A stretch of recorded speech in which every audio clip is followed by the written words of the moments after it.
Hello everyone, welcome to Major HSLC बालनो Academy. Myself Gagan Yadav, your GS faculty.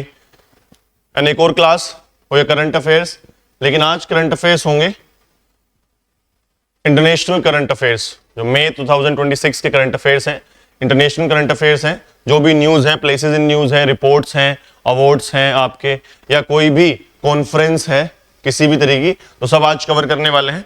तो start करते हैं और first topic से. And first topic is Greenland. Greenland news में था, बिल्कुल था. तो सबसे पहले तो एक बार ग्रीनलैंड की लोकेशन देख लेते हैं कि ग्रीनलैंड है कहां पर. तो चलते हैं वर्ल्ड मैप की तरफ. So this is your world map.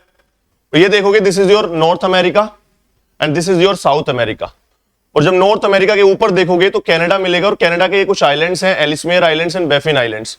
और इनके बराबर में है दुनिया का सबसे बड़ा island, that is Greenland island. Clear है? ग्रीनलैंड किस ओशियन से एसोसिएटेड है? अटलांटिक ओशियन से एसोसिएटेड है. क्लियर है? समझ आई बात? किस कॉन्टिनेंट से रिलेटेड है? Sir north America. North America के आपके ईस्ट कोस्ट पर है. और ये आइसलैंड यानी यूरोप के किधर साइड है? ये आपके वेस्ट साइड है. क्लियर है? चलिए अब देखते हैं ग्रीनलैंड के बारे में दिया क्या हुआ है. न्यूज में किस लिए था, कॉन्टेक्स्ट देखते हैं. Recently the Denmark prime minister dismiss the US suggestion regarding the annexation of Greenland. तो क्या हुई थी बात? US wanted to annex the Greenland और अपनी टेरिटरी बनाना चाहता था.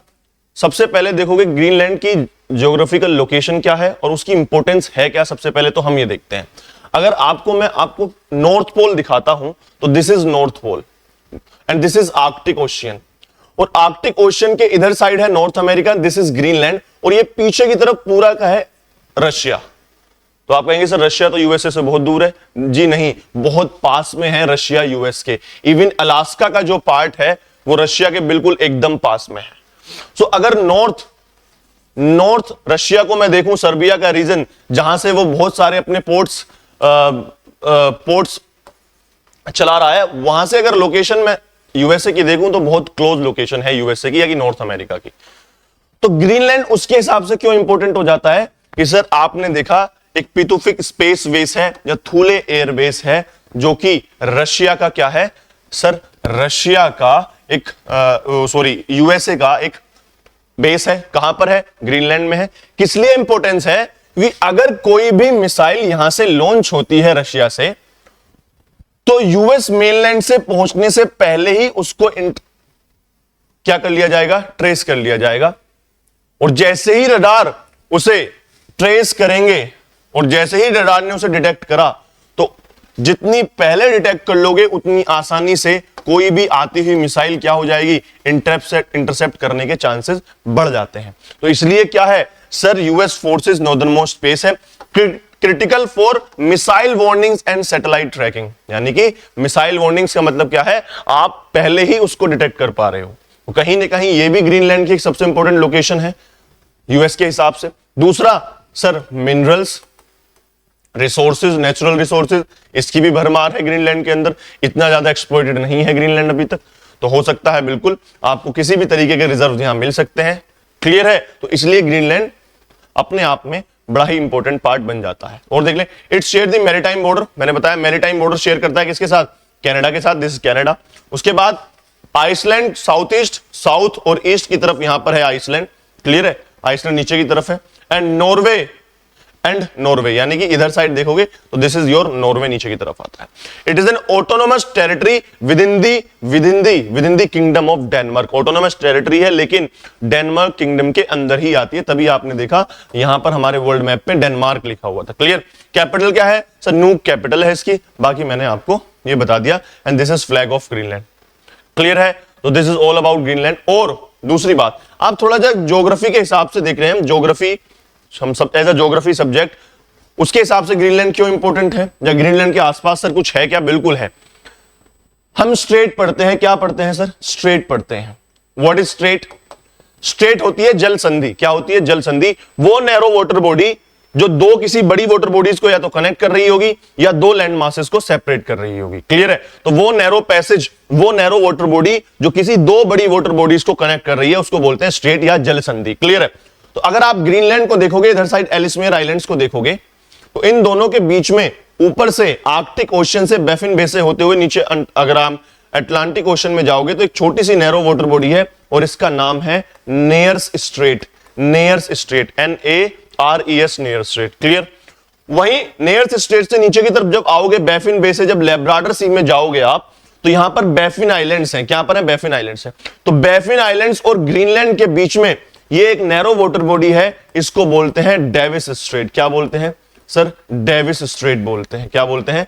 डेविस स्ट्रेट बोलते हैं। क्लियर होगी ये बात? दूसरी बात, ये तो स्ट्रेट की बात होगी। सर और भी कुछ है क्या? बिल्कुल।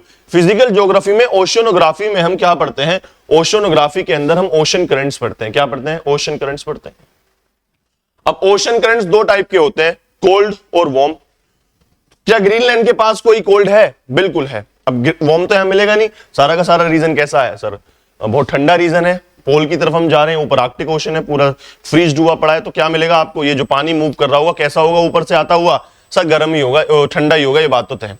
तो ऊपर की तरफ से आता है, यहां पर एक नाम है, that is cold current, Labrador current. क्या है सर? लैब्राडोर करंट है। लैब्राडोर सी है तो लैब्राडोर के नाम से है लैब्राडोर करंट। क्लियर है?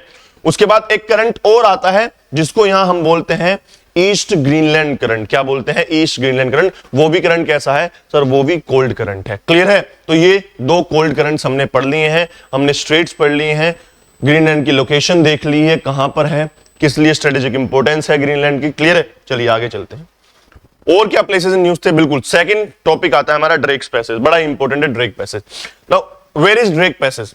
ड्रेक पैसेज को अगर मैं आपको दिखाऊं, चलते हैं अपने सबसे इंपॉर्टेंट इस स्लाइड की, इस क्लास की सबसे इंपॉर्टेंट स्लाइड होती है हमारी map of the world. Clear है?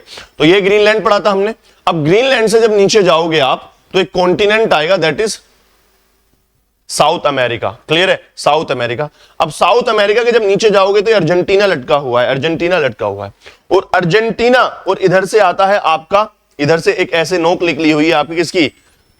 अंटार्कटिका की। तो अर्जेंटीना के नीचे यानी साउथ अमेरिका के और अंटार्कटिका के बीच में है, यानी कि पैसिफिक ओशियन और अटलांटिक ओशियन को कनेक्ट करने वाला जो पैसेज है दैट इज ड्रेक पैसेज। क्या है?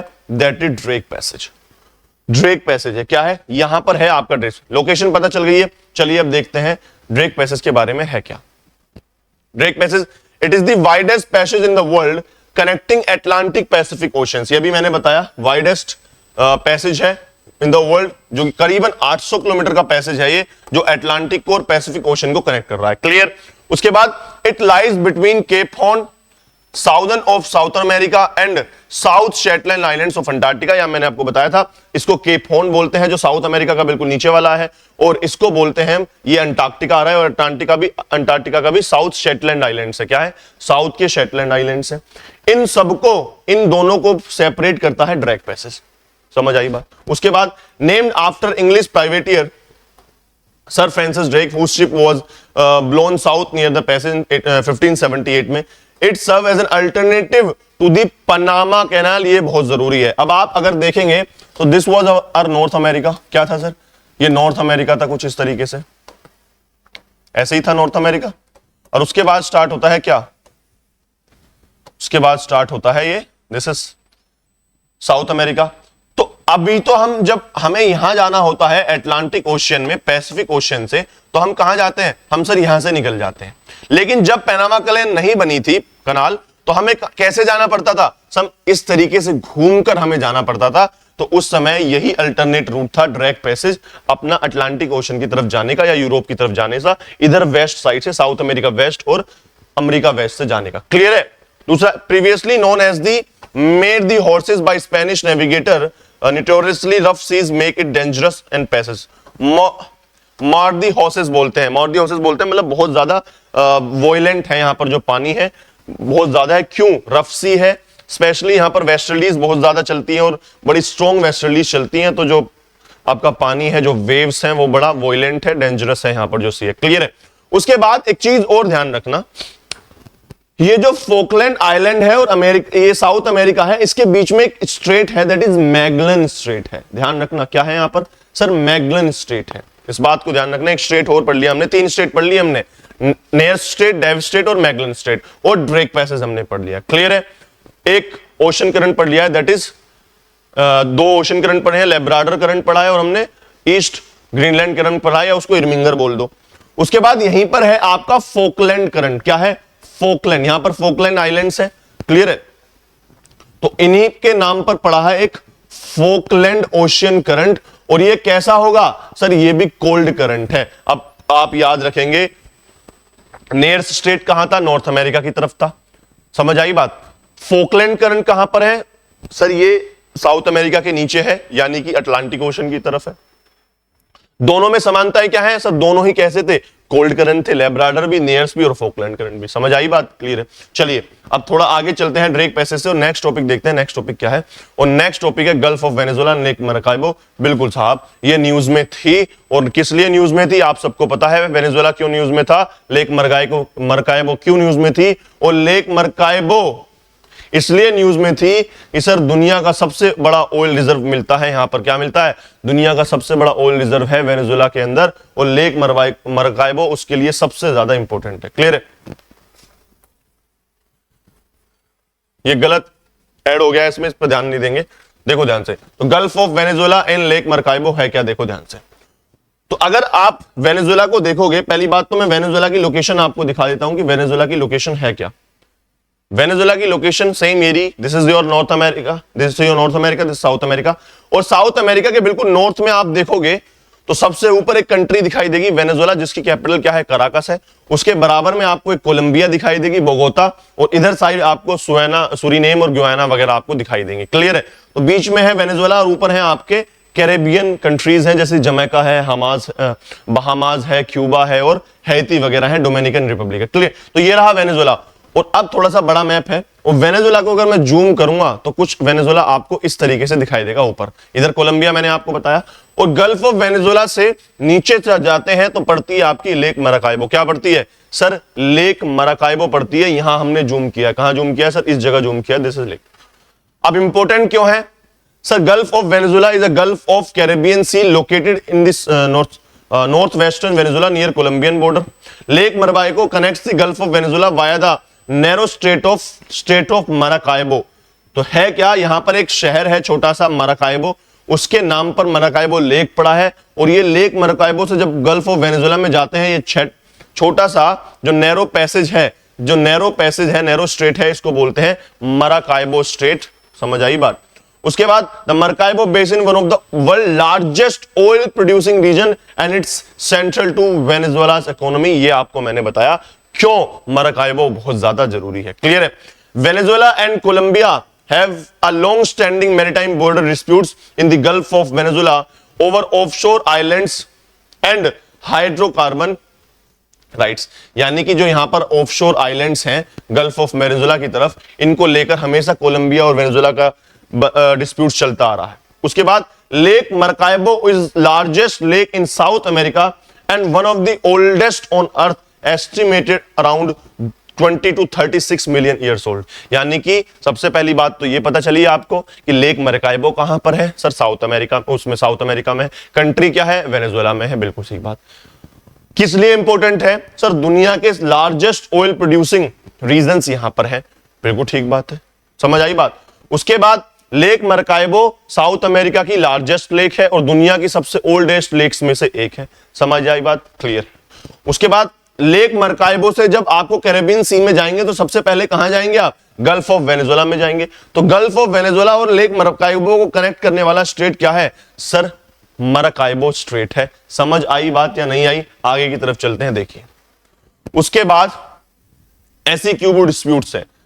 वेनेजुएला को लेकर एक और डिस्प्यूट्स है, कोलंबिया का डिस्प्यूट्स हमने पढ़ लिया, ऑफशोर आइलैंड्स को लेकर डिस्प्यूट्स है, और ऐसे ही एक डिस्प्यूट्स उसका गुयाना के साथ है। और गुयाना की कैपिटल क्या है? जॉर्ज टाउन होगी सर। क्या है? George town. ये रही जॉर्ज टाउन। इधर फ्रेंच गुयाना है, फ्रेंच की ओवरसीज टेरिटरी है। यहां पर फ्रेंच का एयरबेस, आपका जो लॉन्च पैड भी है, स्पेस मिशन का एक लॉन्च पैड है बहुत बड़ा यहां पर। उसके बराबर में एक कंट्री है सुरीनेम, और सुरीनेम के बराबर में है गुयाना, और नीचे ब्राजील है, उधर आपका वेनेजुएला आ ही जाता है। ये हमने पढ़ा। और वेनेजुएला के अंदर हमने ये लेक मरकाइबो पढ़ी, ये गल्फ ऑफ वेनेजुएला पढ़ी है। और एक यहां पर एक रिवर पढ़ेंगे, बड़ी फेमस रिवर है, दैट इज ओरिनोको रिवर। क्या नाम है? ओरिनोको रिवर है, बड़ी फेमस रिवर है वेनेजुएला की, जिसपे एंजल्स फॉल भी सिचुएटेड है। एंजल फॉल्स पड़ते हैं कहां पर sir? Orinoco river, south America, Venezuela के अंदर। तो उनका एक डिस्प्यूट है, गुयाना का और वेनेजुएला का एक डिस्प्यूट है, जिसका नाम क्या है सर? जिसका नाम है आपका Essequibo, Guyana disputed region. Clear है? तो एसिक्यूबो क्लेम्ड बाय वेनेजुएला, समझ आई बात? And territory see claimed by Venezuela, यानी यहां तक जो ये है, इस यानी मेन चीज है सर ये आइलैंड। क्या है? ये आइलैंड क्लेम करता है आपका कौन? और पूरा का पूरा ये वाला क्षेत्र गुयाना का सारा कौन क्लेम करता है सर? वेनेजुएला क्लेम करता है। उसके बाद ये बहुत बड़े ऑयल फील्ड्स हैं यहां पर, तो जब इस वाले रीजन को वो क्लेम करेगा तो ऑयल फील्ड्स किसके आ जाएंगे सर? वेनेजुएला के अंदर आ जाएंगे। बाकी आपकी ये सारी इंटरनेशनल बाउंड्रीज हैं, और मेन चीज ये क्या है? This is disputed boundary. मैंने आपको बताया ये क्या है, दिस इज डिस्प्यूटेड बाउंड्री। तो अब आपको पता चल गया कि what is Essequibo sir? It is a disputed region between the Venezuela and the Guyana. Clear है? The resource rich territory covering approximately 1,60,000 square meter, roughly 2/3 of Guyana's total area. Venezuela claims Essequibo as its own, calling it zone and reclamation. Guyana administers and conditions a sovereign Guyanese territory. Disputed dates back to the 19th century colonial boundary making.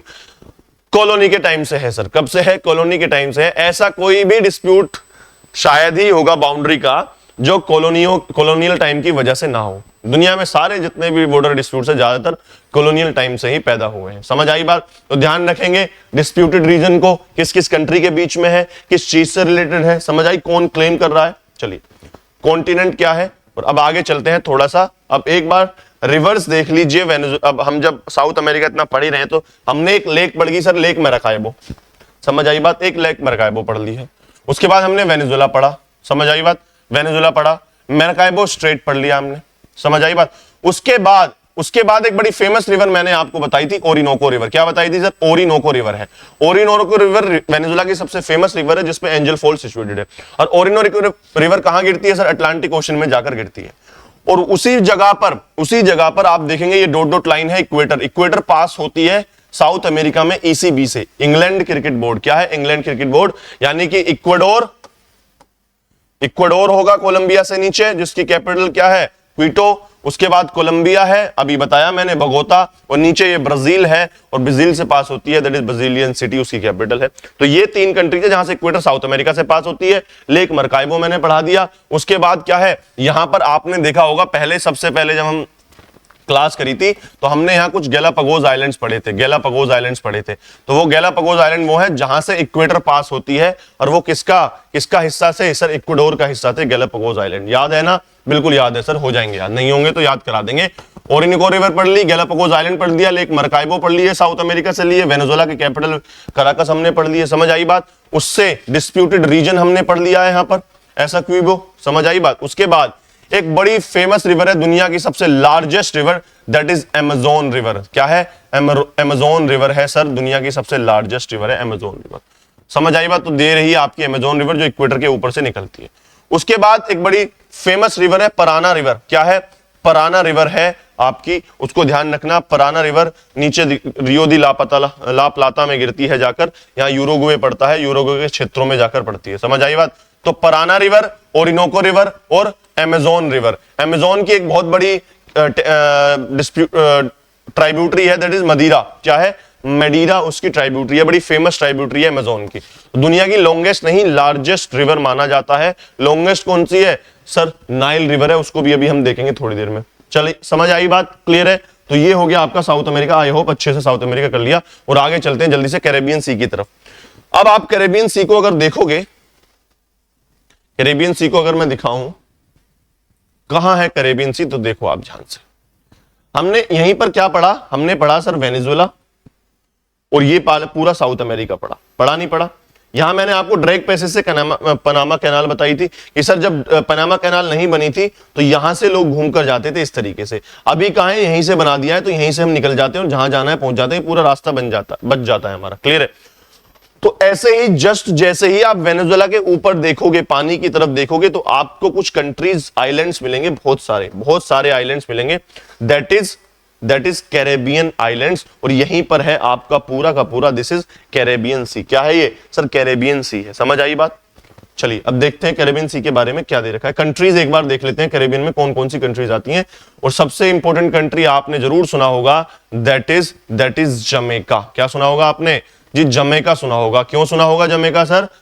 Sir Usain bolt आते हैं वहां से। कौन आते हैं? Usain bolt आते हैं। बाकी देखो दिस इज ये यूएसए का फ्लोरिडा लटका हुआ है इधर साइड, इधर ऐसे यूएसए, इधर मैक्सिको लटका हुआ है। समझ आई बात? और ये है हमारा क्या? Honduras, Nicaragua, Costa Rica, Panama वगैरह है। यहां से हमारा कोलंबिया और साउथ अमेरिका स्टार्ट हो जाता है। ये मराकाइबो लेक और गल्फ ऑफ वेनेजुला आपको समझ में आ रही होगी। तो ये कुछ छोटे छोटे छोटे छोटे आइलैंड्स हैं, यहां पर नेशंस हैं। जैसे कि एक है आपका क्यूबा, क्यूबा की कैपिटल है हवाना। उसके बाद आता है जमैका, जमैका की कैपिटल क्या है सर? किंगस्टन है। उसके बाद आता है आपका डोमिनिकन रिपब्लिक जिसकी सैंटा डोमिंगो है। उसके बाद आपकी आती है पोर्टो रिको जिसकी सैन जुआन है। उसके बाद डोमिनिकन रिपब्लिक के कुछ आइलैंड्स हैं इधर साइड की तरफ। क्लियर है? तो ये कुछ कैरेबियन कंट्रीज हैं। अब कैरेबियन कंट्रीज में होता क्या है, जब आप फ्लोरिडा और गल्फ ऑफ मैक्सिको से होते हुए ऊपर की तरफ जाओगे अटलांटिक ओशन की तरफ, ये बहामास कंट्री है, इसकी नसाउ है, तो यहां पर एक स्ट्रेट पड़ेगा दैट इज फ्लोरिडा स्ट्रेट। बहुत डिफिकल्ट है सर याद रखना। कैसे सर? यहां ऊपर फ्लोरिडा दिया हुआ है यूएसए का, अब फ्लोरिडा से हमें फ्लोरिडा स्ट्रेट याद नहीं होगा। अरे भाई यूएसए का सबने सुना होगा फ्लोरिडा, फ्लोरिडा कहां पर है? यूएसए। तो जब फ्लोरिडा स्टेट कहां होगा? यूएसए के पास होगा। अब फ्लोरिडा है कहां? वैंकूवर की तरफ तो है नहीं, पैसिफिक ओशन की तरफ तो है नहीं, किधर है? गल्फ ऑफ मैक्सिको से जब आप अटलांटिक ओशन की या सी ऑफ सरगोसा है यहां पर, उधर जाओगे तब आपको मिलता है ये फ्लोरिडा स्ट्रेट फॉर एग्जाम्पल। अब आपको ऊपर तरफ ना जाकर आपको कैरेबियन सी में आना है। ये मैंने आपको कैरेबियन सी बताया था, कैरेबियन कंट्री से नीचे। तो आप गल्फ ऑफ मैक्सिको से यहां से निकलोगे। कहां से निकलोगे? यहां से निकलोगे। और सर ये आपको ऐसे लैंड का टुकड़ा दिखाई दिया होगा जो चारों तरफ पानी से घिरा हुआ है एक साइड को छोड़कर। इसको बोलते हैं पेनिनसुला, युकाटन पेनिनसुला। सर इस युकाटन पेनिनसुला के नाम पर ही हमने एक चैनल का नाम रख दिया युकाटन चैनल। क्या रख दिया सर? युकाटन चैनल रख दिया। सर ये भी याद नहीं होगा, क्यों? हमें पता ही नहीं है युकाटन कहां पर है। अरे भाइयों कहां है युकाटन? ये रहा युकाटन, मिल गया युकाटन, युकाटन पेनिनसुला। बिल्कुल sir. Honduras, Nicaragua, Costa Rica और पनामा के पास है आपका ये रहा युकाटन, और यहां से है युकाटन चैनल। समझ आई बात? उसके बाद विंडवर्ड पैसेज। क्या है? विंडवर्ड पैसेज है between Cuba and Hispaniola east, critical shipping lane between the Atlantic and Panama canal. कहने का मतलब यह है जो आप क्यूबा को देखोगे सर, क्यूबा को देखोगे, अब थोड़ा सा ध्यान से देखो। अब जब बहुत सारे शिप क्यूबा पैनामा से निकलेंगे तो किधर जाएंगे सर? ऊपर की तरफ जाएंगे। अब मान के चलो अटलांटिक ओशन में उनको जाना है। जब अटलांटिक ओशन में जाना है तो यहां से तो दूर पड़ जाएगा, तो वो सीधा पनामा से एंट्री करते हैं, पनामा से एंट्री करते सीधा यहां से निकलते हैं, इस तरीके से सीधा निकल जाते हैं। तो ये है क्यूबा और यहां पर है आपका हिस्पानियो आइलैंड्स है। क्लियर है? तो यहां से है आपका विंडवर्ड पैसेज। अब विंडवर्ड पैसेज को आप पैसिफिक ओशन में तो नहीं लगा दोगे, इंडियन ओशन में तो नहीं लगा दोगे, आर्कटिक ओशन में तो नहीं लगा दोगे, एशिया में तो नहीं लगाओगे, यूरोप में तो नहीं लगाओगे। एटलीस्ट आपको मोटा मोटा तो पता पड़ गया कि ये विंडवर्ड पैसेज जो है, ये विंडवर्ड स्ट्रेट है कहां पर सर? कैरेबियन कंट्रीज के अंदर है। कहां पर है? क्यूबा के अंदर, क्यूबा के पास है, नॉर्थ अमेरिका के पास है। क्लियर? चलिए सर। उसके बाद एक मोना पैसेज बड़ा फेमस है। क्या है सर? मोना पैसेज। अब मोना पैसेज कहां है? देखो, मोना पैसेज है आपका पोर्टो रिका और डोमिनिकन रिपब्लिक के बराबर में। किसके बारे में सर?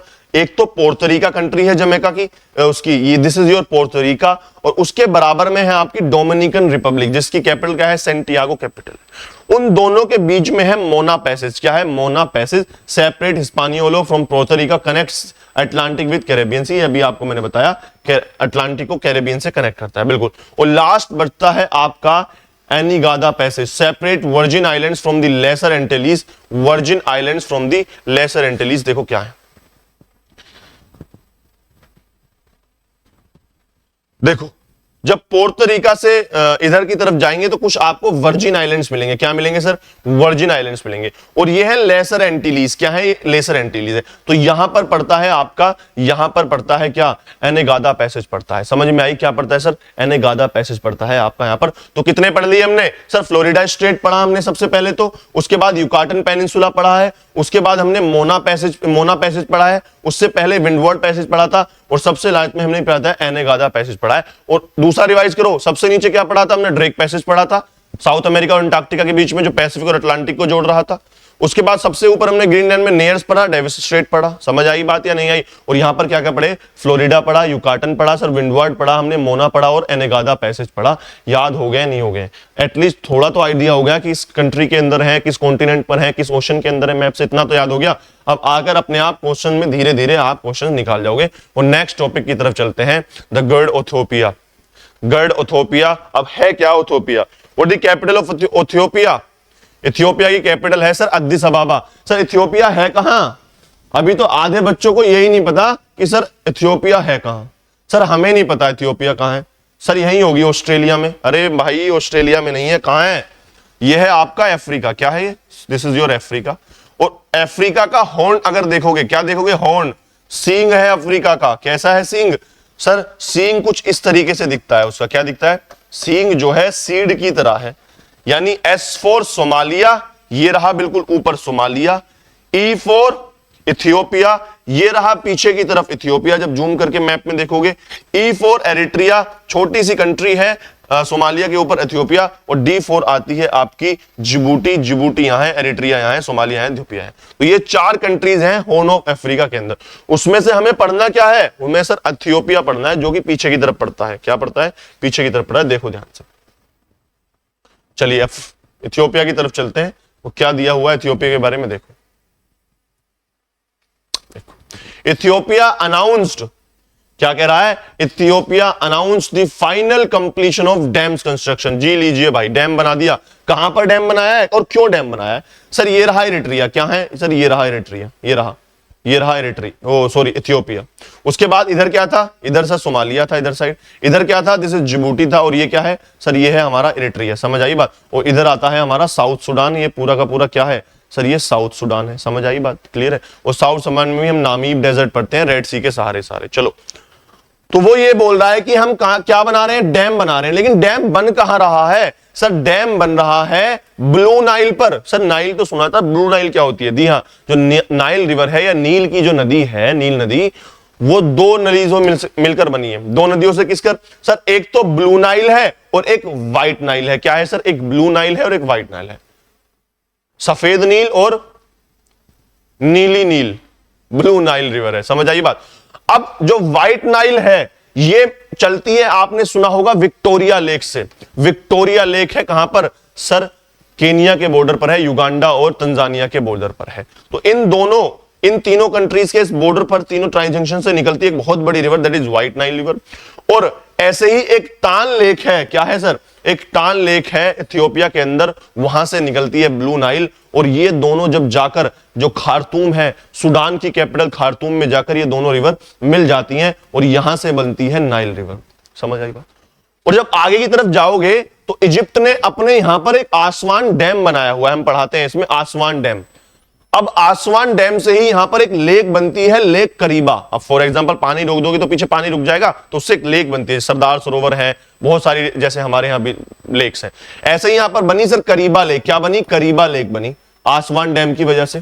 ऐसे ही इथियोपिया ने अपनी ब्लू नाइल रिवर पर, जो उसके यहां से ओरिजिन हो रही है, जब अपनी उसकी कंट्री में है, तो उसने एक डैम बनाया, एक डैम बना रही है जो बहुत बड़ा डैम है, जिसको ग्रेट रेनेसा डैम बोला, अपने बॉर्डर पर ब्लू नाइल पर बना रही है। और इससे क्या होगा? जो लोअर राइपेरियन स्टेट्स हैं, इंडर वाटर डिस्प्यूट्स में हमने पढ़ाया था कि अपर राइपेरियन स्टेट्स क्या होते हैं, लोअर राइपेरियन स्टेट्स क्या होते हैं। तो जो ऊपर वाले स्टेट्स हैं जहां से रिवर फ्लो कर आ रही है, उनके पास अपर हैंड होता है, उनके पास ज्यादा से होता है, तो उनको बोलते हैं अपर राइपेरियन स्टेट्स। अगर वो पानी रोक लेंगे, जो लोअर स्टेट्स है जहां रिवर फ्लो करके जा रही है, उनके लिए पानी की कमी पड़ जाती है, तो उनको बोलते हैं लोअर राइपेरियन स्टेट। क्या बोलते हैं सर? Lower riparian state. तो यहां उन्होंने डैम बना लिया भाई साहब। Once fully operational in 2026, it will be the largest hydroelectric plant in Africa. पूरे अफ्रीका का सबसे बड़ा हाइड्रोइलेक्ट्रिक प्लांट होगा, यानी पानी से बिजली बनने वाला। Egypt views the dam as an existential threat है। बिल्कुल मिलेगा सर, नाइल में पानी खत्म हो जाएगा, बहुत कम हो जाएगा, और कहीं ना कहीं इजिप्ट के लिए खतरा है, क्योंकि इजिप्ट की बहुत बड़ी एग्रीकल्चर और बहुत बड़ी सिटीज इस नाइल रिवर पर डिपेंड करती हैं। क्योंकि threat to its water security as it relies on the Nile for 90% of the fresh water need. जो फ्रेश वाटर की नीड है उसकी वो 90% नाइल के ऊपर डिपेंड करती है, और जैसे ही डैम बनता है तो कहीं ना कहीं पानी में रुकावट आएगी, और ये थ्रेट है, एग्जिस्टेंशियल थ्रेट है फॉर द इजिप्ट। ठीक है, Egypt justified its water rights using 1929 and 1959 treaties from the British era. यानी कि जो अपने उसके राइट हैं नाइल रिवर के ऊपर जो राइट्स बताता है वो कब जस्टिफाई किए थे? 1929 में, 1959 में कोई इनका जस्टिफिकेशन या बैठक हुई होगी जरूर। क्लियर है? आगे चले, चलिए सर उसके बाद चलते हैं एस्वातनी की तरफ। कहां चलते हैं सर? एस्वातनी की तरफ। और यहां से क्वेश्चन आया था लिसोथो के ऊपर, इस बार एस्वातनी न्यूज में है, और पहले क्वेश्चन आया था लिसोथो के ऊपर, क्वेश्चन आया था पिछली बार आपके एग्जाम के अंदर। देखो एस्वातनी है क्या, कहां पर है, ये देखेंगे बाद में, पहले आप ये देखो। The US has deported a small number of criminals to Eswatini Africa final absolute monarchy. जी हां, यूएसए ने कुछ डिपोर्ट करे थे लोग अपने वहां से उनके देश में। उन देश का नाम क्या था? एस्वातनी था। क्या नाम? एस्वातनी उनके देश का नाम था। अब देखो एस्वातनी है क्या, कहां पर है। अगर आपको मैं अफ्रीका दिखाता हूं और अफ्रीका को बिल्कुल नीचे की तरफ ले जाता हूं, अफ्रीका के बिल्कुल नीचे की तरफ अगर आपको ले जाता हूं तो आपको बिल्कुल अफ्रीका के सबसे नीचे कंट्री मिलेगी, साउथ अफ्रीका। जी हां, South Africa, AB de Villiers, Hashim Amla, clear है, डेल स्टेन। तो ये कहां है? This is South Africa. Africa के बिल्कुल अंदर एक कंट्री है लिसोथो। क्या है? लिसोथो।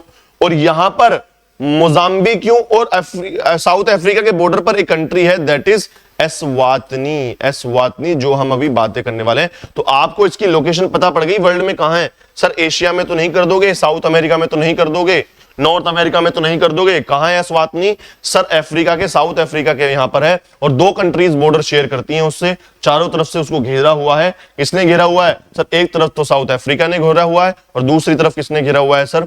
मोजाम्बिक ने घेरा हुआ है। क्या है? किसने सर? मोजाम्बिक ने घेरा। ऊपर देखोगे तो मोजाम्बिक है यहां पर, ये एस्वातनी है, लैंडलॉक्ड है। इधर है क्या आपका? लिसोथो है। और ये आपकी बड़ी बड़ी सिटीज हैं, प्रिटोरिया, जोहान्सबर्ग, ब्लोमफोर्टेन है, और केप टाउन है। समझ आई बात? क्लियर। अब है क्या? Eswatini is a landlocked southern African nation situated between South America and Mozambique. ये भी आपको मैंने बताया, लेकिन लैंडलॉक्ड ध्यान रखना, चारों तरफ से घिरी हुई है। It is Africa's last absolute monarchy. जी हां, एस्वातनी में आज भी मोनार्की चल रही है। तो लास्ट एब्सोल्यूट मोनार्की अभी तक कहां है दुनिया के अंदर? एस्वातनी के अंदर है। Clear. Over half of the 1.2 million population lives in extreme poverty, subsisting on less than $4 a day। समझ आई बात? तो most of the Eswatini is in severe condition of poverty। 1.2 million population is in severe condition, इसकी half. समझ आई बात? उसके नीचे लिसोतो के ऊपर क्वेश्चन आया था। लिसोतो लेकिन चारों तरफ से साउथ अफ्रीका के अंदर घुसा हुआ है, लेकिन एस्वातनी, मोजाम्बिक क्यों और आपकी साउथ अफ्रीका दोनों के छोटे से बॉर्डर पर है, दैट इज एस्वातनी। चलें आगे, चलिए। खर्ग आइलैंड। क्या है? खर्ग आइलैंड। अब खर्ग आइलैंड बिल्कुल सर न्यूज में था। अगर हम किसको देखेंगे? अगर हम ईरान को देखते हैं तो दिस इज योर ईरान। क्या है? This is your Iran. Clear. ये ईरान है, और ईरान के नीचे है ये आपकी पर्शियन गल्फ, जहां सारा का सारा ड्रामा चल रहा है। ठीक। और पर्शियन गल्फ से जब आप बाहर निकलोगे अटलांटिक ओशन के, अरेबियन सी की तरफ आने के लिए, तो आपको गल्फ की, ओमान की गल्फ मिलेगी, ओमान की खाड़ी जिसको बोलते हैं। वहां से आने के लिए आपको एक छोटे से नैरो वाटर स्पेस से गुजरना पड़ता है, छोटी सी नैरो वाटर बॉडी जिसको स्ट्रेट बोलते हैं, और स्ट्रेट का नाम है स्ट्रेट ऑफ हॉर्मुज, क्योंकि एक छोटा सा आइलैंड है, हॉर्मुज आइलैंड ईरान की तरफ है, तो उसके नाम पर है स्ट्रेट ऑफ हॉर्मुज या हॉर्मुज की जल संधि। समझ आई बात? उसके बाद जब आप गल्फ ऑफ पर्शिया में पहुंचोगे तो यहां पर बहुत सारे शहर हैं, उसके शिराद है, बुशेर है, मिनाब है, और तेहरान ऊपर की तरफ है। लेकिन उसके ऊपर जब चाहोगे कुवैत की तरफ, तो आपको उससे पहले एक छोटा सा आइलैंड दिखाई देगा, दैट इज खर्ग आइलैंड। क्या है? खर्ग आइलैंड है, ये ईरान का पार्ट है। तो लोकेशन याद हो गई, ये कहां पर है खर्ग? समझ आ गई बात? अब थोड़ा देख लेते हैं खर्ग के बारे में है क्या। Kharg island and 8 kilometre coral island in the Persian gulf. जी हां, एक चीज आपको पता चल गई, ये कैसे आइलैंड है सर? कोरल आइलैंड है। कैसा है? कोरल आइलैंड है, ना कि ये कोई वोल्केनिक आइलैंड है, ना कि ये कोई वोल्केनिक आइलैंड है, ये एक कोरल आइलैंड है आपका खर्ग। दूसरी बात, around 50 kilometre from the Iranian mainland has been heavily bombed. जी हां, यूएसए ने बहुत ज्यादा बॉम्बार्डिंग करी थी खर्ग आइलैंड के ऊपर। और क्यों करी थी?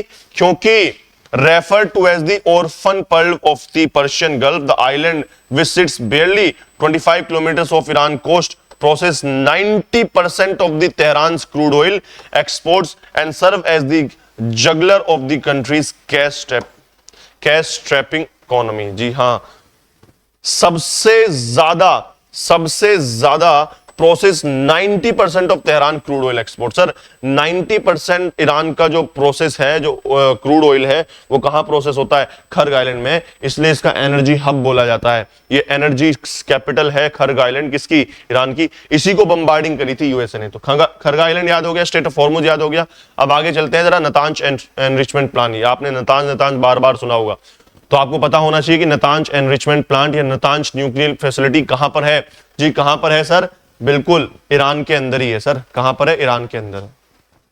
तो ये रही पर्शियन गल्फ, ये रही गल्फ ऑफ ओमान, इधर अरेबियन सी है। तो पर्शियन ऑफ गल्फ से आप कहां जाओगे? गल्फ ऑफ ओमान या अरेबियन सी जाओगे तो यहां से स्ट्रेट ऑफ हॉर्मुज से निकल कर जाना पड़ेगा, क्योंकि ऊपर ईरान बैठा हुआ है। उसके बाद यहां पर हमने पढ़ा क्या? खर्ग आइलैंड पढ़ा। क्या पढ़ा? खर्ग आइलैंड पढ़ा। अब नतांज के ऊपर भी किसने? यूएसए ने बम्बार्डिंग करी थी। नचान न्यूक्लियर साइट पर बोला जा रहा था कि ईरान जो है वो न्यूक्लियर वेपन बना रहा है, और न्यूक्लियर ग्रेड का जो वेपन है उतना उसने एनरिच कर लिया है। यानी कि international atomic energy agency IAEA has confirmed entrances to Iran's underground Natanz fuel enrichment plant were bombed. Long regarded as Iran's main enrichment site, Natanz located 220 kilometre south east of Tehran. Tehran से ज्यादा दूर नहीं है, करीबन 220 kilometre ही है sir. Is home to 2 enrichment plants, fuel enrichment plant and pilot fuel enrichment plant that were operational at the start of Israel attacks in 2024। समझ आएगी भी। तो नतांज कहां पर है? नतांज क्या है? नतांज एक न्यूक्लियर फैसिलिटी है। किस चीज के लिए? एक फ्यूल एनरिचमेंट के लिए, और fuel enrichment pilot fuel enrichment plant के लिए। दूसरे कहां पर है? ईरान के अंदर है। इसको क्या किया गया था सर? हेवीली बॉम्बार्डिंग करी गई थी by the USA, by the Israel. चलें आगे, चलिए सर चलते हैं रेड सी की तरफ। बिल्कुल हाँ, रेड सी न्यूज में क्यों था सर? हाउती के कुछ अटैक्स हुए थे। जो यमन के हाउतीज हैं, they attacked on the commercial vessel, disrupted the global oil container traffic. सोचिए, दुनिया का सबसे ज्यादा तेल यहां से गुजरता है स्ट्रेट ऑफ हॉर्मुज से, क्योंकि पर्शियन गल्फ से बहुत ज्यादा एक्सपोर्ट आता है। और एक तो वो बंद कर दिया, ऊपर से हाउतीज ने अटैक कर रेड सी का जो ये एरिया है इसको भी बंद कर दिया। अब सोचो देश के अंदर कितनी किल्लत हो जाएगी। तेल ना तो साउथ अफ्रीका के या यूएसए से इधर आ रहा है, और ना ही यहां से निकल पा रहा है। तो कितनी बड़ा क्राइसिस आएगा देश के अंदर, दुनिया के अंदर ऑयल ना आने का। क्लियर है? एक बार देख लेते हैं रेड सी है कहां पर सर? ये रहा आपके सामने रेड सी, ये रहा रेड सी। लाल सागर क्या है? ये रहा लाल सागर। तो जब आप गल्फ ऑफ पर्शिया से निकलकर आप कहां जाओगे? इधर की यमन से अंदर की तरफ जाओगे तो यहां पड़ेगा आपको ये पूरा का पूरा लाल सागर। कौन कौन बाउंड्री शेयर करता है इससे? सर इजिप्ट बाउंड्री शेयर कर रहा है, सूडान कर रहा है, एरिट्रिया कर रहा है, जिबूटी कर रहा है। कौन कौन कर रहा है सर? इजिप्ट कर रहा है, सूडान कर रहा है, एरिट्रिया, जिबूटी और सऊदी अरेबिया और यमन। यानी यमन करता है और सऊदी अरेबिया तो मैंने आपको बता दिया इधर साइड। क्लियर है? उसके बाद इंडियन ओशियन, सुएज कनाल और मेडिटेरियन सी को कनेक्ट करता है। यहां से जाएंगे आप, इंडियन ओशियन है। उसके बाद गल्फ बाबल मंडाल स्ट्रेट आती है। उसके बाद रेड सी है, सुएज कैनाल है, सुएज कैनाल से निकल जाते हैं मेडिटेरियन सी की तरफ। मेजर ग्लोबल चोक पॉइंट है बाबल मंडेब स्ट्रेट, मैंने आपको बताया। जैसे यहां पर एक छोटा सा स्ट्रेट है, ऐसे ही छोटा सा स्ट्रेट आपको यहां दिखाई दे रहा होगा, और उस स्ट्रेट का नाम है बाब अल मंदेब स्ट्रेट। क्या नाम है? बाब अल मंदेब स्ट्रेट है। 30% of the container shipping passes यहां से होते हैं। 12% world trade and 8 to 10% oil transport कहां से होता है? यहां से होता है। तो सोचो अगर स्ट्रेट ऑफ हॉर्मुज भी चोक हो जाता है और आपका बाब अल मंदेब भी चोक हो जाता है, तो दुनिया के अंदर कितना बड़ा क्राइसिस आ सकता है बिकॉज ऑफ दिस। क्लियर है? चलो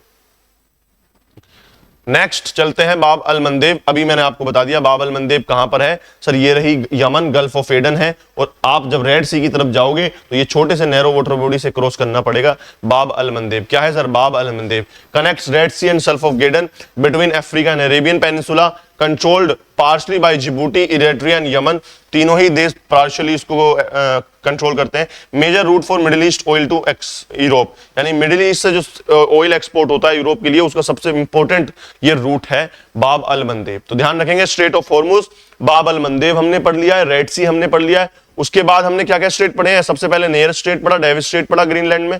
उसके बाद हमने ड्रेक पैसेज और मैगलन स्ट्रेट पढ़ा, याद आ गया नहीं आ गया? जी हाँ सर आ गया। और एक फोकलैंड करंट हमने पढ़ा, लेब्राडोर करंट हमने पढ़ा है। समझ आई बात? चलिए नेक्स्ट चलते हैं, नेक्स्ट स्लाइड पर। तोरखाम क्रॉसिंग, बिल्कुल हाँ, आपके पड़ोसियों की न्यूज है जी, तोरखाम क्रॉसिंग। तोरखाम क्रॉसिंग एक्चुअल में है क्या? पाकिस्तान और अफगानिस्तान के बीच की जो इंटरनेशनल बाउंड्री है, इसको क्या बोलते हैं साहब? ये गलत मैप दिखाया हुआ है इंडिया का, this is our India, this is our proud India, this is our whole India. Clear है? This is our whole India. तो ये क्या है? ये डूरंड लाइन है। क्या है सर? डूरंड लाइन है ये। और ये रहा आपका पाकिस्तान, ये रहा पूरा, ये पाकिस्तान है। तो ये डूरंड लाइन है अफगानिस्तान और पाकिस्तान के बीच में, उसके एक क्रॉसिंग है, जब क्रॉस करते हैं, दैट इज तोरखुम क्रॉसिंग। क्या है? तोरखुम क्रॉसिंग है। The crossing handles millions of people and billions of dollars in trade every year under the normal condition. Afghanistan is nearly dependent on the Pakistan for imports of food, medicine, manufacture goods and construction. यानी बहुत सारा import जो है अफगानिस्तान पाकिस्तान से करता है और heavily dependent है, और ये वही क्रॉसिंग है।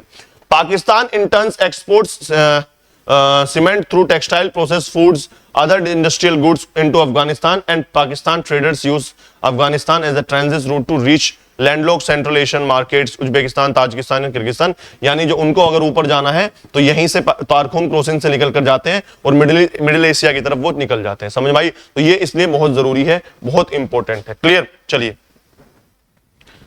नेक्स्ट स्लाइड पर चलते हैं। व्हाइट आइलैंड, व्हाइट आइलैंड, जी हाँ सफेद आइलैंड्स भी हैं।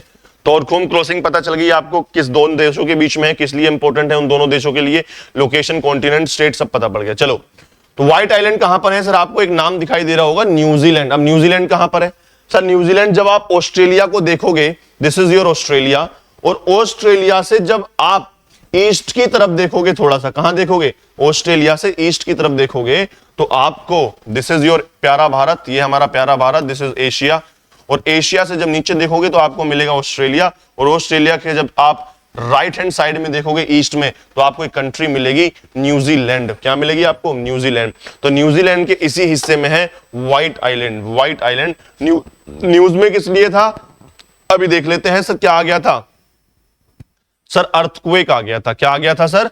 अर्थक्वेक आने की वजह से the White Island was in news. देखो एक बार, New Zealand high court overturn the conviction related to safety after eruption 2019। आपको मैंने बताया सर क्या आया? भूकंप आया, इरप्शन हुआ बहुत जबरदस्त, उसकी वजह से जो कन्विक्शन रिलेटेड थे उनको ओवरटर्न कर दिया गया। तो उससे व्हाइट आइलैंड हमारा न्यूज में था। लोकली इसको वखारी बोलते हैं। क्या बोलते हैं? वाकारी बोलते हैं। ड्रामेटिक वोल्केनो, कब फट जाए पता नहीं चलता है। One of New Zealand's most active cone volcanoes है। कोन का मतलब यह है इस तरीके से बनते हैं, कंपोजिट कोन्स बोलते हैं, सिंडर कोन इनको बोल देते हैं, क्रेटर बनता है इस तरीके से, एसिडिक लावा से ये बनते हैं। किससे बनते हैं? एसिडिक लावा से। न्यूजीलैंड का मोस्ट एक्टिव वोल्केनो है, located in the Bay of Plenty. Actual में ये बे ऑफ प्लेंटी होती है, आपको मैं दिखाऊं, इसको बोलते हैं बे ऑफ प्लेंटी। ऊपर है ओकलैंड है इधर की साइड, नीचे हैमिल्टन है, और ये न्यूजीलैंड का जो ये क्षेत्र है this is Bay of Plenty बोलते हैं। इसमें सिचुएटेड है आपका, this is your White Island, formed by subduction of Pacific plate. बिल्कुल सही बात। ये सर दो प्लेट्स हैं हमारी, एक है हमारी क्या? एक है हमारी इंडो ऑस्ट्रेलियन प्लेट है और एक पैसिफिक प्लेट है, और पैसिफिक प्लेट क्या हो जाती है? सबडक्ट कर जाती है, और सबडक्ट करने के बाद ये सारा पिघल जाता है, प्रेशर डेवलप होता है, तो यहाँ क्या बनते हैं सर? धीरे धीरे आइलैंड्स बन जाते हैं, वोल्केनिक आइलैंड्स बन जाते हैं। बिल्कुल सही। Emit sulphur gases and stream vents, ये तो बात तय ही है, वोल्केनोस से बहुत ज्यादा गैसेज निकलती हैं, जैसे कि सल्फर, अमोनिया वगैरह, बड़ी हार्मफुल गैसेज ये निकलती हैं। क्लियर है? तो व्हाइट आइलैंड पता चल गया कहां पर है सर? न्यूजीलैंड के अंदर है, वोल्केनिक आइलैंड है, और मोस्ट वोल्केनिक आइलैंड है आपका किसका? न्यूजीलैंड का। और न्यूजीलैंड के माउंटेन्स पूछे गए थे और उनका नाम है साउदर्न आल्प्स। न्यूजीलैंड में एक फेमस माउंटेन है साउदर्न आल्प्स। अब आल्प्स तो आपने सुना होगा, खाली आल्प्स बोल दूं तो कहां पर है सर? यूरोप के अंदर है, स्विट्जरलैंड, फ्रांस, इटली, ऑस्ट्रिया के अंदर है। साफिया, क्या याद रखेंगे? साफी याद रखेंगे। कहां पर है सर? स्विट्जरलैंड में है आपका, ऑस्ट्रिया में है, फ्रांस में है, और इटली में है स्विट्जरलैंड। और एक दिनारिक आल्प्स है। क्या है सर? दिनारिक आल्प्स है। दिनारिक आल्प्स वो भी बाल्कन कंट्रीज में है, यूरोप के अंदर है, और एक आल्प्स है, साउदर्न आल्प्स है, वो कहां है, न्यूजीलैंड के अंदर है। तो सारे आल्प्स याद रखना, बड़ा इंपॉर्टेंट है, साउदर्न आल्प्स पूछ लिया था क्वेश्चन के अंदर। क्लियर है? चलिए आगे की तरफ चलते हैं। नेक्स्ट स्लाइड में हमारी नेक्स्ट स्लाइड है लेक उर्मिया। जी हाँ बिल्कुल, लेक उर्मिया बड़ी फेमस लेक है, ईरान न्यूज में था, तो लेक उर्मिया तो पढ़ना जरूरी है। Historic drought strength lake, symbol of environmental crisis है सर। एक सोल्ट लेक है, नो आउटफ्लो है, फेड बाय रिवर्स, जेरी और सेमिनाई रिवर से, high salinity due to high evaporation है, shrinkage due to climate and dams है, shrinkage होती जा रही है, सिकुड़ती चली जा रही है, खत्म होती चली जा रही है। रामसर टाइप ऑफ वेटलैंड थी ये, और also habitat for flamingos, flamingos के लिए बड़ा हैबिटेट था ये, वेटलैंड भी है सर। और ईरान की इकोनॉमी के लिए ईरान का एनवायरमेंटल क्राइसिस ये दिखाता है। देखो है क्या एक्चुअल में, थोड़ा सा देखो सलाइन लेक ये बनती कैसे है, एक बार देखो ध्यान से, बहुत ध्यान से देखना, समझना मेरी बात को। अगर मैं आपको बताऊं कि सर लेक जो उर्मिया है वो है कहां पर, सर ये रहा ईरान और ईरान के और टर्की के बिल्कुल पास में है लेक उर्मिया। तो अगर इस क्षेत्र को आप देखोगे ये किस लैटिट्यूड के आसपास है, सर ये लैटिट्यूड जो है ना ये आपका 30 डिग्री के आसपास है, ठीक है साहब। और ये रही आपकी इक्वेटर, क्या है sir, this is your equator, क्या है सर, ये रही इक्वेटर, ठीक है साहब। और ऐसे ही नीचे एक और प्रेशर बनता है, एक और 30 डिग्री अगर मैं बना लूं तो दिस इज 30 डिग्री साउथ। तो ये इक्वेटर है, ये 30 डिग्री नॉर्थ है, और ये 30 डिग्री साउथ है। कोई दिक्कत यहां तक, चलो ठीक है। अब हमें पता है इक्वेटर पर क्या बनता है सर, लो प्रेशर बनता है, ITCZ बनता है। क्या बनता है, ITCZ बनता है। ITCZ अगर पढ़ना हो तो सर हम कोर्सेज में बहुत अच्छे से क्लास में पढ़ते हैं। ITCZ को कैसे बनता है उसको पढ़ाने का समय नहीं है, बस इतना समझ लीजिए। आई होप आपने पढ़ा हुआ होगा ये। तो जो लो प्रेशर है इसका मॉनसून में बहुत इंपॉर्टेंट रोल है, और ध्यान रखना इस बार अल नीनो और ला नीना न्यूज में है, क्वेश्चन जरूर आएगा मॉनसून से या क्लाइमेट की उन हवाओं से, वोकर सेल से, ला नीना से, अल नीना से, या मडोकी से, या इंडियन ओशन डायपोल से आएगा, या मैडम ऑसिलेशन से आएगा सर। किसी से भी, एमओजे से भी आ सकता है, आईओडी से भी आ सकता है, पॉजिटिव नेगेटिव आईओडी, मोडोकी से भी आ सकता है, अल्नीना लानीना, अल्नीनो लानीना से भी आ सकता है, और मॉनसून खाली उससे भी आ सकता है, वोकर सेल से भी आ सकता है, विंड से, ट्रेड विंड से, कहीं से क्वेश्चन जरूर आने हैं इस बार, एक दो क्वेश्चन जरूर आने हैं एग्जाम के अंदर, ध्यान रखना। तो ये और ITCZ का सबसे बड़ा रोल होता है किसी भी हमारे मॉनसून के अंदर, इनका शिफ्टिंग होती रहती है बार बार। शिफ्टिंग कैसे होती है क्लासेस में पढ़ते हैं, बस इतना समझो ये ITCZ है। अब ITCZ के आसपास देखो लो प्रेशर बनता है। लो प्रेशर में क्या होता है सर, समुद्र बहुत ज्यादा है, गर्मी बहुत ज्यादा होती है, इवेपोरेशन होता है, पानी इवेपोरेट होता है, हवाओं में एकदम कन्वेक्शन करंट चलते हैं, क्यूमुलोनिम्बस क्लाउड्स बनते हैं। क्या बनते हैं सर, क्यूमुलोनिम्बस क्लाउड्स बन जाते हैं, और जमकर मूसलाधार बारिश होती है इक्वेटर के पास, डेली वाटर हो रही है इक्वेटर के पास, जिसको इवनिंग शावर बोलते हैं। अब जहां बारिश होगी, बारिश का कैसा पानी होता है, सोल्टी तो होता नहीं है, फ्रेश वाटर होता है सर, इवेपोरेशन, सोल्ट नीचे छोड़कर पानी उड़ जाता है, वाटर वेपर्स उड़ जाते हैं। तो यहां तो डेली बारिश हो रही है हाई इवेपोरेशन की वजह से, सही है। तो अब जब फ्रेश वाटर इतना ज्यादा गिरता है तो क्या यहाँ आसपास लेक्स इतनी ज्यादा मिलेंगी, और सलाइन लेक तो बिल्कुल नहीं मिलेंगी। फ्रेश लेक मिल सकती है लेकिन सलाइन लेक इतनी ज्यादा नहीं मिलेंगी, ठीक है सर। लेकिन अगर इस वाले में क्षेत्र को देखूं, देखो मेरी बात ध्यान से, ये भी ट्रॉपिकल के आसपास का क्षेत्र है, हाई प्रेशर बन रहा है, टेम्परेचर यहां भी कंपैरेटिवली ज्यादा होगा, और जब टेम्परेचर बढ़ जाता है, जब ITCZ भी ऊपर की तरफ खिसक जाता है तो और गर्मी बढ़ जाती है नदर्न हेमिस्फीयर के क्षेत्र में। और सर ये लैंड मास है, क्या है सर, लैंड मास है, और लैंड मास का कंक्रीट का एल्बिडो बहुत ही कम होता है, यानी कि अगर एल्बिडो कम है तो ये एनर्जी को रोक कर एब्जॉर्ब करके बहुत जल्दी गर्म हो जाएगा। और जब ये क्षेत्र गर्म हो जाएगा, वाटर बॉडी इतनी ज्यादा है नहीं, इवेपोरेशन बहुत ज्यादा हो रहा है। क्या हो रहा है सर, इवेपोरेशन हो रहा है यहां पर, और बारिश इतनी ज्यादा होती नहीं है। उसकी वजह से क्या होता है, इवेपोरेशन होते होते यहां की जो लेक्स हैं वो सब कैसी पड़ जाती हैं, सलाइन लेक्स हो जाती हैं। आ गई समझ। इसलिए आप इंडिया के अंदर देखेंगे, ईरान के अंदर देखेंगे, कैस्पियन सी को देखोगे, उसके बाद ग्रेट सोल्ट ऑफ अमेरिका को देखोगे, सभी इसी लाइन में पड़ रही हैं, और सभी के नेचर कैसे हैं सर, सलाइन नेचर हैं सभी के। समझ आई बात या नहीं आई? बिल्कुल सर, समझ में आ गई बात, बिल्कुल। चलिए सर अब आगे चलते हैं, लेक उर्मिया को देख लेते हैं एक बार। लेक उर्मिया वैसे आपने कर लिया, एक सलाइन लेक है, किस कंट्री के अंदर है सर, ईरान के अंदर है लेक उर्मिया। किसके अंदर है सर, लेक उर्मिया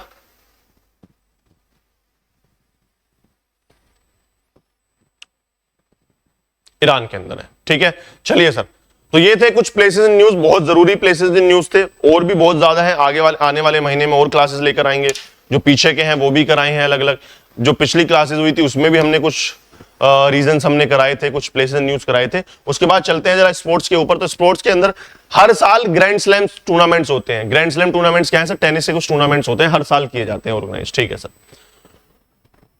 तो उस ग्रैंड स्लैम में 4 टूर्नामेंट होते हैं साल में, उस सीरीज वाइज। सबसे पहले ऑस्ट्रेलियन ओपन होता है, उसके बाद फ्रेंच ओपन होता है, फिर विंबलडन होता है, जिसको फिर होता है यूएस ओपन। और ये अलग अलग कोर्ट पर होते हैं। फॉर एग्जांपल जो ऑस्ट्रेलियन है, जो मेलबर्न कोर्ट पर होता है, एक हार्ड कोर्ट होता है, ब्लू कलर का कोर्ट आपने देखा होगा। उसके बाद फ्रेंच ओपन क्ले पर होता है, रेड कलर का मिट्टी का ग्राउंड देखा होगा आपने, रोजर फेडरर नाडाल वगैरह को खेलते हुए।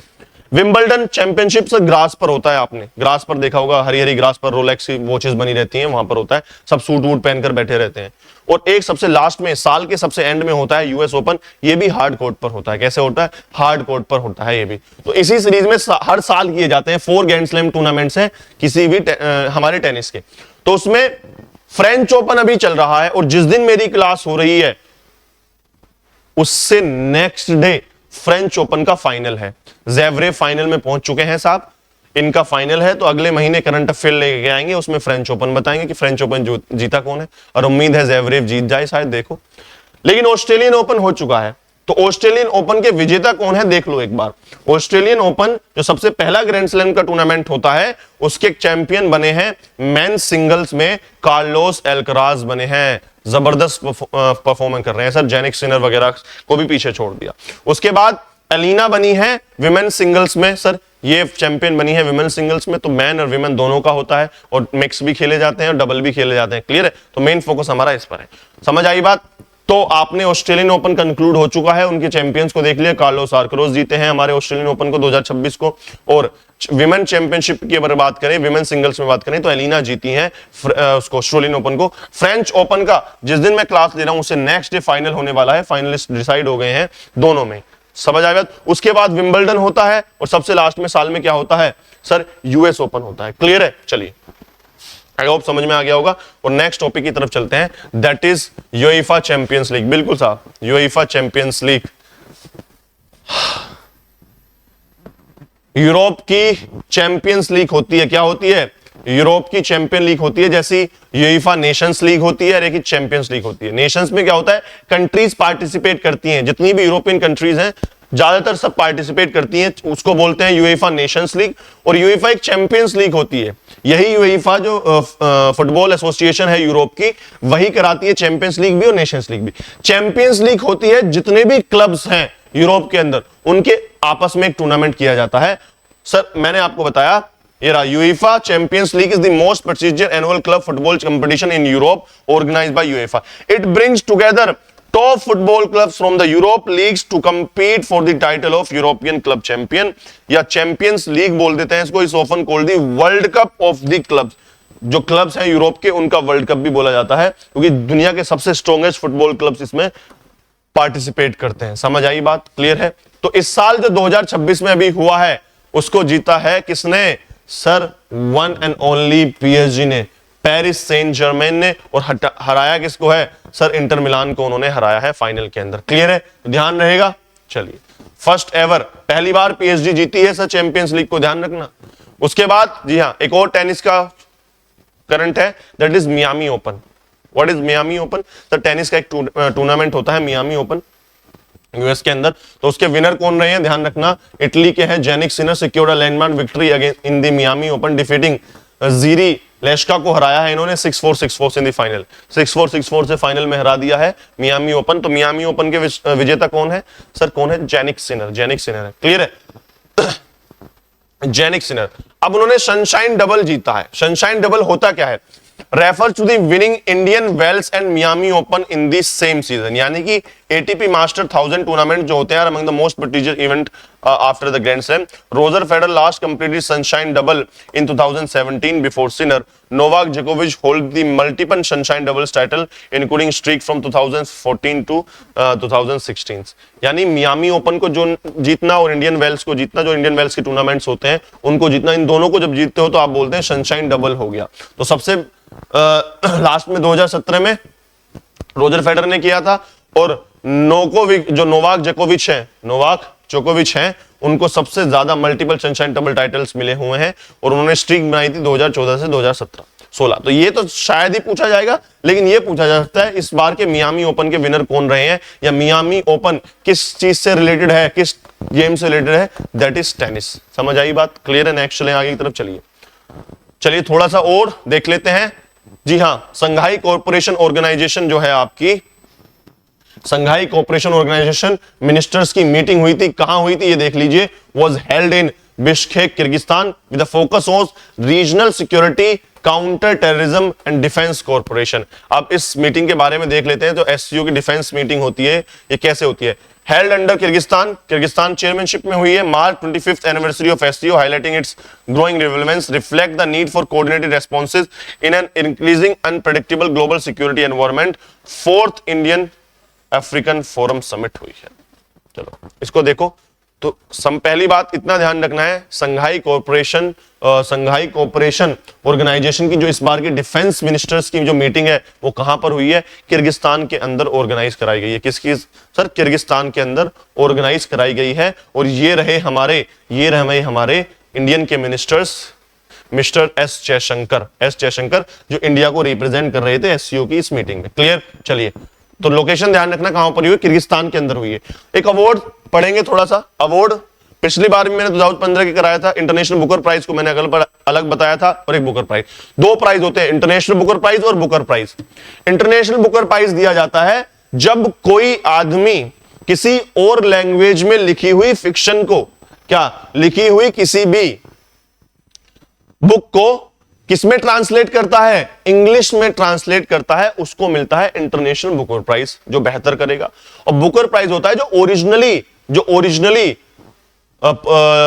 लिटरेचर लिख रहा है, इंग्लिश के जो लिटरेरी लिख रहा है, आपकी फिक्शन जो लिख रहा है। समझ आई बात? उनको मिलता है बुकर प्राइज। तो इस बार किसको मिला है? 26 international Booker prize was awarded to Taiwan travelogue by Yang Shuangzi. ये उनकी बुक का नाम है, ताइवान ट्रैवलॉग है, इसके ऊपर दिया गया है। और किसने लिखी है सर? ये यांग शियांजी ने लिखी थी, लेकिन ट्रांसलेटेड इनटू इंग्लिश, इसने इंग्लिश में ट्रांसलेट किसने किया है इसको? लिन किंग ने किया है। ध्यान रखना, लिन किंग ने इसको ट्रांसलेट किया है। और उनको क्या मिला है सर? इंटरनेशनल बुकर प्राइज मिला है।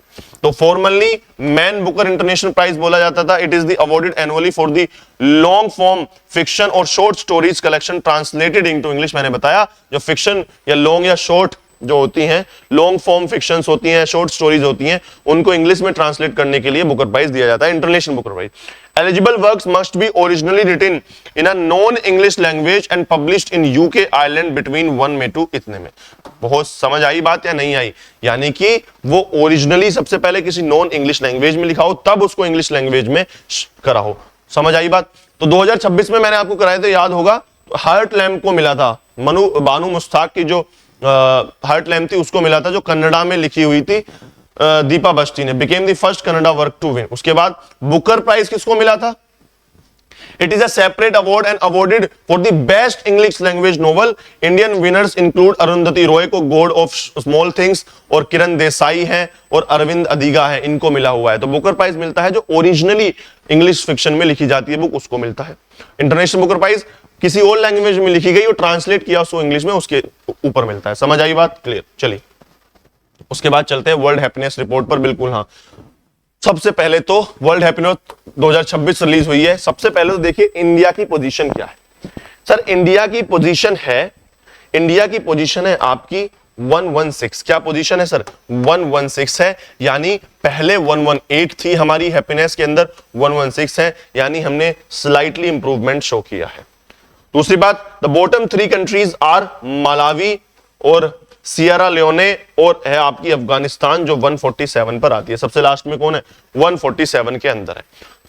टॉप 3 कंट्रीज कौन कौन है सर? फिनलैंड है, आइसलैंड है और डेनमार्क है। यूरोपियन कंट्रीज है, फिनलैंड, आइसलैंड और डेनमार्क है, इनको फर्स्ट सेकंड थर्ड प्लेस मिला है। दूसरी बात, इस रिपोर्ट को पब्लिश कौन करता है सर? वेलबींग रिसर्च सेंटर है, यूनिवर्सिटी ऑफ ऑक्सफोर्ड है, in partnership with UN sustainable development solution network. Main चीज क्या है? वेलबींग रिसर्च को ध्यान रखना, और यूनिवर्सिटी ऑफ ऑक्सफोर्ड की पार्टनरशिप में, और यूएन का भी एक सस्टेनेबल डेवलपमेंट सॉल्यूशन नेटवर्क है, उसके साथ मिलकर ये पब्लिश की जाती है। समझ आई बात?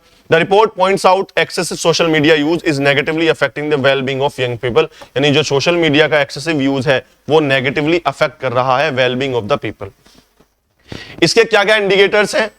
इंडिकेटर्स ध्यान रखेंगे सर, एक तो परसेप्शन ऑफ करप्शन है, जेनरोसिटी है, कितनी फ्रीडम है, लाइफ एक्सपेक्टेंसी कितनी है, पूरा लिख लेना इसको, लाइफ एक्सपेक्टेंसी कितना है, सोशल सपोर्ट कितनी है, और sir GDP per capita income है। ध्यान रखना, life expectancy, GDP per capita income है, और उसके बाद क्या है सर, फ्रीडम भी है, सोशल सपोर्ट, जेनरोसिटी और परसेप्शन ऑफ करप्शन है। ये इंडिकेटर्स हैं किसके?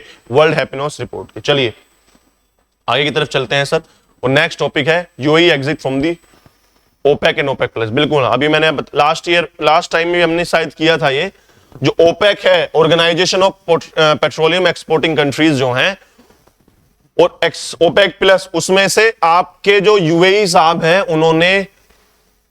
उन्होंने क्या ले ली है सर? माफी ले ली है, छुट्टी ले ली है, यानी एग्जिट कर गए हैं। तो ओपेक है क्या, पहले तो देख लो।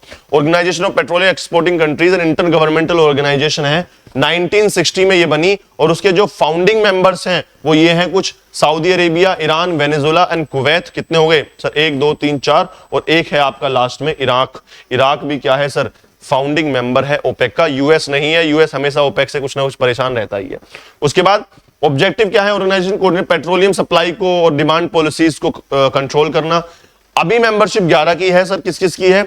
अल्जीरिया है, कोंगो है, इक्वाटोरियल गिनी है, गैबोन है, ईरान, इराक पहले कुवैत से थे, लीबिया है, उसके बाद क्या है? नाइजीरिया, सऊदी अरेबिया और वेनेजुला। ये कुछ 11 कंट्रीज है, पहले 12 कंट्रीज होती थी, यूएई भी इसमें ऐड हुआ था। और ओपेक के अंदर और मेंबर्स को जब 2016 में ऐड कर दिया गया था, और उसके बाद क्या बोलते हैं, यूएसए जब आया, उसके बाद बनती है ये ओपेक प्लस। क्या बनती है सर? ये ओपेक प्लस बन जाती है, जिसके 11 21 21 मेंबर्स है राइट नाउ। समझ आई बात? तो ओपेक और ओपेक क्या है, कब बनी? 1960 में बनी। कितने कितने मेंबर्स है? 11 हैं। ओरिजिनली 5 फाउंडिंग मेंबर्स थे। ओपेक प्लस क्या है? जब हम Russia, Kazakhstan, Azerbaijan, Brunei, Bahrain, Mexico, Oman, south Sudan और मलेशिया, इन सबको ऐड कर देते हैं तो क्या बन जाता है? ओपेक प्लस बन जाता है। इसके याद रहे ना रहे, लेकिन ओपेक के तो जरूर याद रहने चाहिए, कितने मेंबर्स हैं, किसने एग्जिट किया है, कब बनी है, क्या काम है इसका। समझ आई बात? गुड।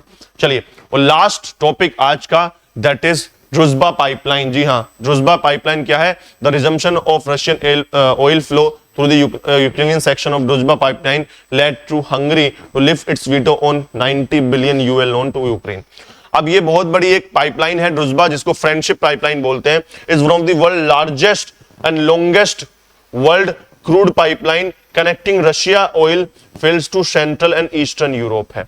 तो कहने का मतलब यह है, यहां से आती है एक ड्रुजबा पाइपलाइन है। क्या है सर? ड्रुजबा पाइपलाइन है जो कनेक्ट करती है किसको? रशिया को, और सेंट्रल और ईस्टर्न यूरोप को कनेक्ट करती है। समझ आई बात? और इसके रोल स्ट्रक्चर क्या है, मेरी बात ध्यान रखना। 2 इसके रूट्स हैं, अलग अलग रूट्स के बारे में वहीं पूछा जाएगा। पोलैंड जर्मनी से है, और एक साउदर्न ब्रांच है इसकी जो यूक्रेन, हंगरी, स्लोवाकिया और चेक रिपब्लिक से जा रही है।